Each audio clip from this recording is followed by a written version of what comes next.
Good evening, it's evening time. My name's Peter Chatfield and I've come along to do this for you to allay some of your fears about Islam. I'm at the moment, if you're wondering why I'm laying like this, it's because I'm in a hospital bed and I'm facing death, certain death, quicker than say most of you out there, even though Allah subhanahu wa ta'ala knows best. I'd like to speak to people in general about Islam and what it is and what it is not. Because I know that today we are looked at like we are some kind of poison. The news that is reaching the average person out there is derogatory nonsense that doesn't portray or even come near Islam and what it is and what it is not.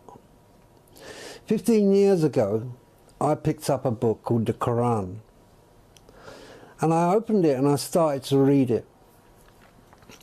What I realized was that the Quran was a way of life.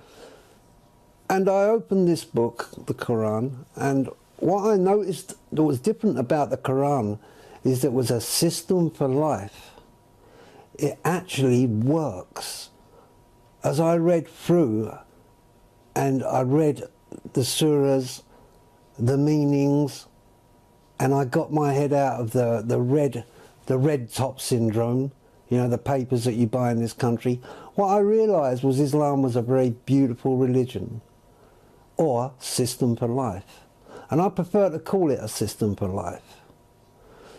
When I picked up the Quran, I noticed in there that it was very straightforward reading. It was very light on the head, and as I adjusted to it, yes, I became Muslim. So I make no mistake about that. I sit here talking to you tonight as a Muslim, and 15 years ago that gift was given to me.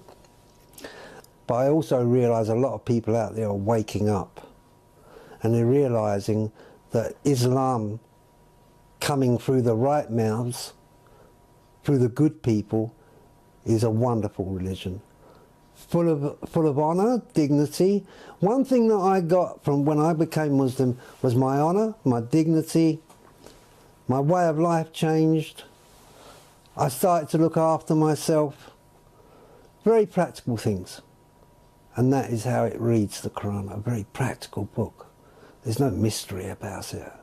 There's no burning bushes, there's nothing like that. We also believe in Jesus. A lot of you people out there don't know that we believe in Jesus as well. Time's getting on, as I said. You've been driven away from the truth. All of us have been driven away from the truth. By governments that look responsible, by people who think they know better, through false prophets coming up in front of us.